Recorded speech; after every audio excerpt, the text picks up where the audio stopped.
to go down. This might be a push we see those smacks hitting white tags. If you hit a player for white, you know they have no shield. You're going to aggressively push in, especially if you have that minigun in tow to really just shred through the builds. Only has 76 ammo, so needs to be careful how he uses it, but he's pushing straight forward for this fight. This could be a good way to get smacked back up there on the leaderboard. Someone we're not used to seeing this low on the leaderboard right now. He's usually a very consistent competitive player, but trying to get his first 4 points on the board here today in game 1. Gone up a little bit. There's not too many eyes on this fight from a distance, so he could take his time with this one and really make sure he closes it out. Not taking his time too much here, though. Trying to get in the box. Takes the stair with the tack shot. Beautiful piece control. The stair gets rotated in the wrong direction. Storms wins FNCS. I don't think so, mate. Maybe not. You're going to have a really good final 5 games if you want to win this one.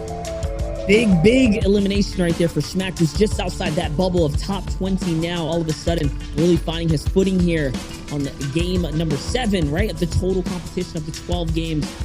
The first one we're hopping in with. Here's Hapt, who is playing the kind of north of the farms right now. You see a couple of arrows already looking in his area here just because of the few pop shots he was trying to make, but he's letting his guard down. Little does he know, he is crossing paths quite directly with the player right in front of him, and there the attention has been made. Hap's now going for height here. Just trying to see what he can do in this battle. A good little side jump here, Ozzy. It's looking good. Ooh. Great side peeks. Nice little low ground peek there with that green pump. Only hit for 23, but again, it's those little damage shots that make the big difference in the end. He's going to try and build up. Keeps doing that same double ramp and then the cone on the top to get that full extension. Gets him with the wall and beautiful shots. Hapt only took a little bit of damage in that entire fight, and for that he used a bit of mats, but he's got still plenty of time to farm. But upgrades to that epic rocket launcher, which we saw in some of those end games, be crucial to picking up those wins. There it is, kicking things off on the right setting right there. Hapt looking to claw his way out of the halfway mark in this competition. I mean, with only 40 points, they're very much in the running here to still break into the lead. It's all a matter of consistency, like we kind of chatted about and talked and spoke to. And speaking about consistency and players who are just right there and need a little more, it's players like Clicks with 67 points just inside of the top 20. That's not enough. We know that if he can continue to ramp it up and do the big things that he can do, that's going to be the difference maker. Clicks lands in Pleasant Park. The zone seems to be favoring him. He's going with kind of sticking up to the upper half of the map right now. He's playing around that Sweaty Sands area now. I can only imagine he's probably looking for a cheeky engagement here because his loot's all right, and he's off to what would be like a different rotation than usual. Yeah, so a lot of zones yesterday were pulling towards that kind of southeast section. We saw some really difficult grotto, retail row, mountain zones. So this one's going to play out probably a little bit easy for Clicks. Still has some uses on that harpoon, so if it stays in this water area too, always invaluable, or just grabbing mats late game. But yeah, you're right. Clicks is not one to kind of just rotate safely. He'll normally look for some eliminations if he can find them on the board. As we're shooting with Avery on 87 points, he's looking really good right now. Top 7. So a player when we are very used to seeing at the top, and for a good reason. He's very consistent, has a good loadout right now, has a good game plan to his name, and we're going to see a little one of those decisions that, yeah, it's kind of interesting with the shotgun choice right now. I actually love the way the shotgun meta is right now, where really it's a lot around personal preference. There's not just one shotgun that dominates the other. You can go that tactical shotgun, maybe increase your piece control. You can use it to break builds as you have more bullets. It has more, has a higher fire rate, or you can go for that pump shotgun to just really try and kind of nail down your opponent and get that real heavy shot to open up a fight close range. That's right, guys. Avery is in 7th place currently in the standings right now. Most of his points accrued through placement points, so I don't quite expect him to get into any crazy engagements. He's probably going to just be looking to park up, find a little spot here. And yeah, even with the player right below him, I could only imagine that he is definitely playing for placement. I mean, he only averaged 1.5 eliminations coming into this. The 3rd lowest of all the other players in the top 10. Everyone else kind of heavy on the elim side of things, upwards towards those kind of two elimination average mark. Here's Commandment, someone who can definitely get the bulldozer rolling, right? Get that big momentum going when it's in his favor. Yeah, and that's what you need. Some of these players are going to need some momentum today, and if game 1 is the time to do it, you're mentally refreshed. Obviously, we touched on it a little bit earlier. This is a 12-game format. It's a lot of competitive Fortnite where you just have to focus on so many things for so long, where game 1, day 2, this is your chance to build that momentum. Maybe things didn't go right yesterday, not for any real major reason. Maybe your game plan was working, but you were just a little bit off. Today's your chance. You've reset. You're ready to kind of just take that charge and see if you can have that run that we almost saw Wolfies have in the end on EU. Oh, big shot right there as Clicks gets taken out of the lobby. And that's some big action that we expected. Commandment, who's in 14th place, completely demolishes Clicks, who was in 20th coming into this game right now. As we're going to hop over to someone who was just neck and neck with Clicks. It's Unknown right here, who's in 19th. in this kind of leaderboard setting right here. 67 points, looking to push into the bottom. Stretch goes out of there. He talks about bulldozing. Clix gets bulldozed, but unknown bulldozers. They're really close to the leaderboards. That's a swap up right there. Just that alone, that 4-point swing will now be enough to make Unknown just extend his lead over Clix, because they were tied on 67 points. But pretty unfortunate for Clix. That was a very tight shot the Commandment pulled off. He threaded that needle, but in that fight there with Unknown, I'm always so impressed with how good Unknown's piece control is, as easily as it is on mouse and keyboard. And I think, honestly, Stretch there was caught sleeping a little bit. Unknown takes the wall and just walks in and gets a shot. That's right, king of tracking amongst all the other players. But here's Shark, now looking to play a cheeky location here. He's sitting on top of the door frame, and he hears someone farming just below him. Yes, he is literally right there, and he's gonna walk into his domain, and that is it for Outcast Hunt here, who gets taken out so easily, so quickly, making it look so simple for Rogue Shark, who sets up the ambush here. Pleasant Park, a not so pleasant place to kind of roam around here in the night. Now, Aussie, things are kind of approaching that middle game kind of stance here. NAE is a lot more active than I would have expected for a day 2. Normally, this region tends to be very kind of slow leading into it, but no, players are going for it. Everyone's trying to make big swings to come back, make up for time lost from yesterday's performances. Players like Stacky here, who really, quite honestly, need these fights. They have to put the wrist down in order to close the gap. Yeah, 38 points. He needs to do something big here, and he's trying to find his way through to do it. Beautiful ramp phases in there as well. There's someone who is adept at box fighting. You know he's got solid mechanics, but trying to find his way through, but Aegis goes down. That was a nice little play from Aegis. Tried to bait him into focusing on the roof and then opened up that window edit, but I think it was too little too late. He didn't have enough health to make it work, and a big upgrade for Stacky. He now picks up that heavy sniper, which we just saw in the hands of Commandment, can really turn the tides of this tournament so quickly.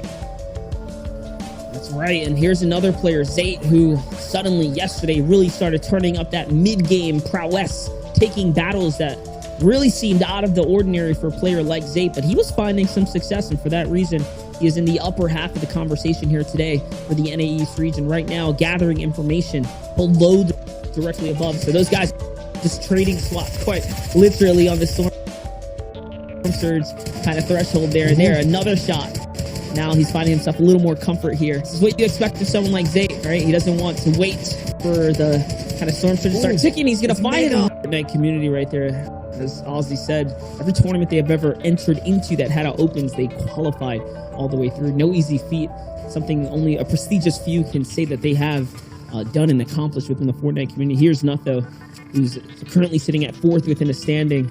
If any of these players make it through to endgame with how they're already over that 100-point threshold, this is how we're going to see players start to take that gap, take that lead, and suddenly break out and never look back, similar to how Janus kind of had his run, Tayson, and so many others making it such a close competition throughout the course of the day. Avery, though, we're following the biggest names, the ones that we really want to know and how they perform. Avery's under pressure here. He's also on the southern part of the map, which means that the biggest congestion is going to be landing here. Yes, he is recognizing the terrible spot that he's in right now and trying to desperately get away, even if it means that it's going to cost him a little bit, but it might have been too much, and Avery's going to fall now as he moved too little, too soon. His 7th place is now put in halt. Yeah, he goes down to Tabs, and this Salty Springs area is very, very congested. Tabs doing a great job to close that one out quickly. He needed to end that very, very fast. If that turned into a long kind of box fight, roundabout engagement, they were both going to get focused pretty hard by Eclipse, Zate, Rope, Perplexity, Doxyfishy. Look how many eyes are on this area. Timbers P, which is P God up there. There's a lot of eyes on this edge, and I'm looking at people who kind of maybe had that more northern zone, maybe people like Arab, who's been dropping at the islands, to have a really good game here, because hopefully they're going to avoid most of this congestion. They didn't have to come through this way, but players like Unknown we saw earlier dropping around Slopey Swamps, he is going to have to somehow make his way through this southern edge. Definitely is. Again, now we're tuned in with Frist here. Frist, 29th, kind of coming into today, already seeming to have some issues here with the Storm Surge. All right, things are going to kind of happen for him here. It looks like an elimination folded over. It might have been from the zone there, if I had to guess. It's all right. This is kind of becoming a centralized zone right now. You see the rotation here, and no, he gets tagged the first few times. You would think maybe he'd switch up, pause, and build, but the angle that the opponent had is going to cost him a lot. And oh, this player has a grappler, so he's all over the walls now, Ozzy. Yeah, I was questioning. I thought maybe he was getting short launched on. I was very confused, but it's the grappler play here right up on his wall now. Frisk needs to try and pull off something perfect here. He's only got the big pot left to try and top himself up, and I don't think he's going to have time to get it off.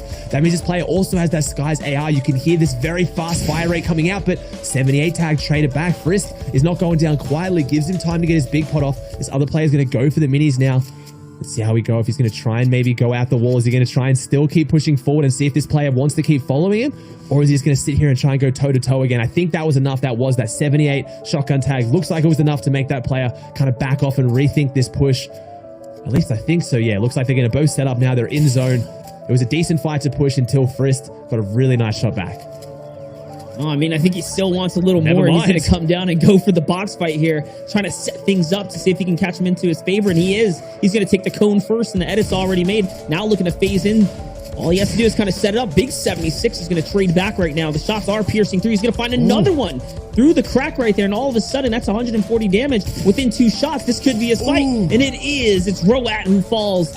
And I'm not sure how Roat acquired the loot from the mythic POI, the shark up in the corner, but it's all his right now. We'll keep an eye on Roat now, see if he's contesting for the shark.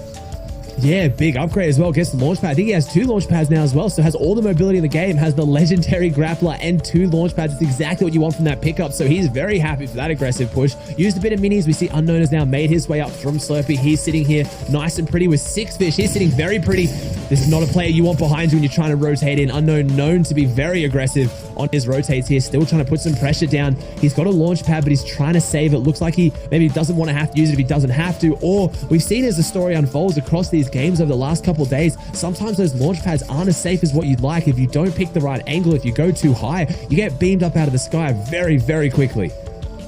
That is true. So Unknown opting to just go ahead and go with the ground foot rotate here. I mean, I don't blame him. That half in, half out is only coming up next. So you do want to play to your strengths here and try to save that, hold on to it for as long as possible, as everyone is doing the same thing here. And this is why he's ghosting behind enemy tracking here. But he's going to catch Class off guard, out in the open. All the shots are going to connect, and it's the sum of his loot here as he gives the rest to another enemy nearby. That's just going to be a little kind of payment, a little drop in the bucket there, as he just wants to focus on getting to the zone right now. Gonna get paused up here though. 3 elims already. This is so scary. Unknown, who's like really able to focus up on his gameplay right now. From my understanding, he's literally just playing in this competition, probably the first that he hasn't streamed in a long time. So I think we're in for a very scary Unknown army today. Yeah, he's really focusing up and leaving that heavy sniper. I think that's an ultimate sign. Never mind getting harpooned back. Haven't seen that one quite often on rotating zones. It might be enough. And he's getting his fish off. Doesn't even get off in time. A very unconventional play and getting casted cursed a little bit there from Monster. It happens to the best of us, but somehow going down there to a harpoon, pulling him back in his zone, applying the pressure. I was about to go on a long spiel about leaving the heavy sniper and how that's changing his game plan for finals versus cash cups, but no, a harpoon is what does it. A little bit of the Clay classic there. Gets a really nice harpoon, drags him back out there. Neon though, this is our first place player. He has still avoided all that kind of fights, but he gets a very, very difficult half-half. That's right, Neon, your first place. I mean, you might be asking the question, how did he do it? How has he managed to pull victory after victory in such prestigious quality of lobby here? Neon knows there's a launch pad up above him, and look, he's just taking his time right now. These are the little things you guys are gonna have to dissect and figure out. 20 damage above the threshold right now, so that's not going to be too much of a factor for him. It's make or break right now. So he's got the scariest cross, honestly, of any player here, and someone's just gargoyling the launch pad right now.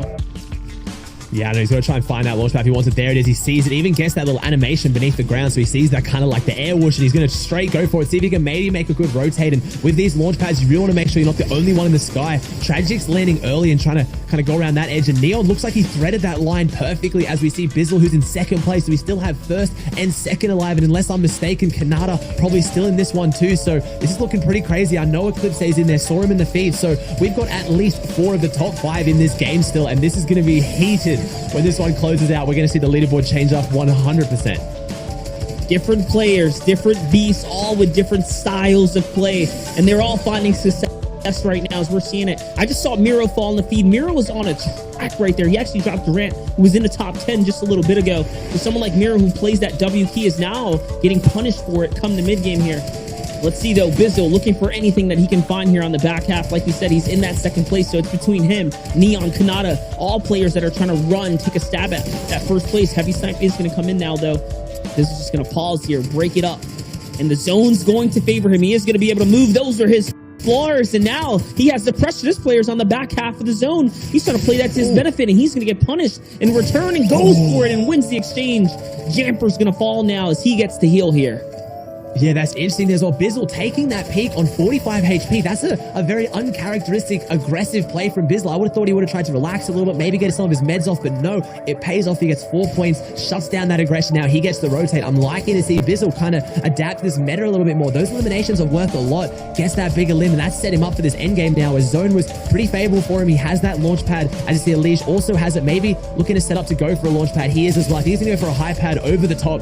Wasteful zone goes past him, but he's up nice and high. Needs to be careful right now. If there's any eyes in the sky, he's looking like a nice target as never mind, he threads his way back around. Elish picking a beautiful line to rotate. He gets straight inside the box, though. He wants the refresh. We've seen this come out in this current meta right now, that flying straight into the box to get your refresh, and Perplexity goes down. Zate taking down Saf in the feed. No love lost there from duo partners. Probably one of the most legendary duos in NA or Fortnite competitive as it is. 33 alive monster. This is going to be a ridiculous endgame.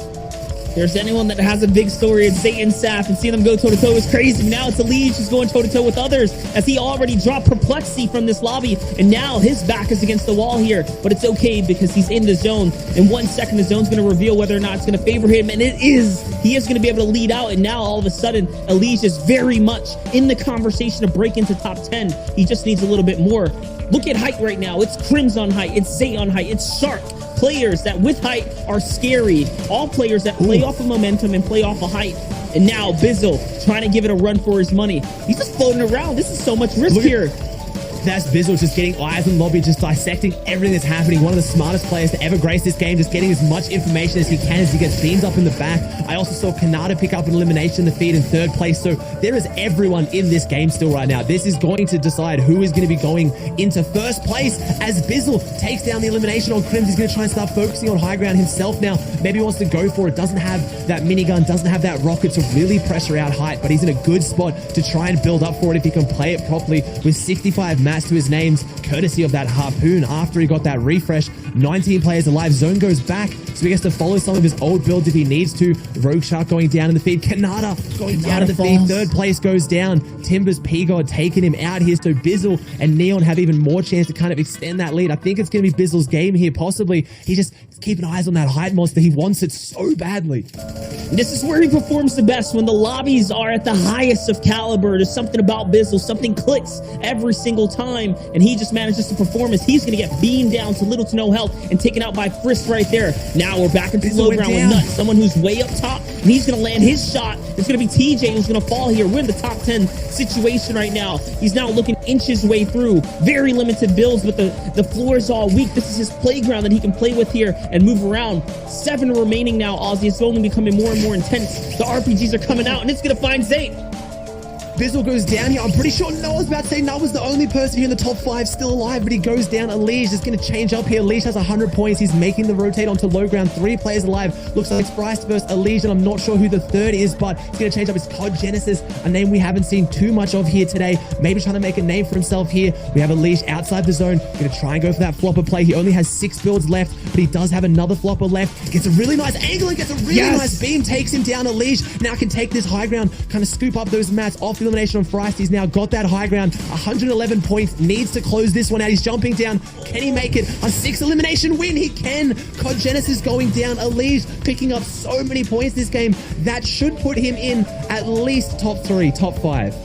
And that's what I was talking about. Once Elish got that elim on Perplexity, the refresher, that's what he needed to really break away. And all of a sudden now, the victory, that's the momentum swing we talk about.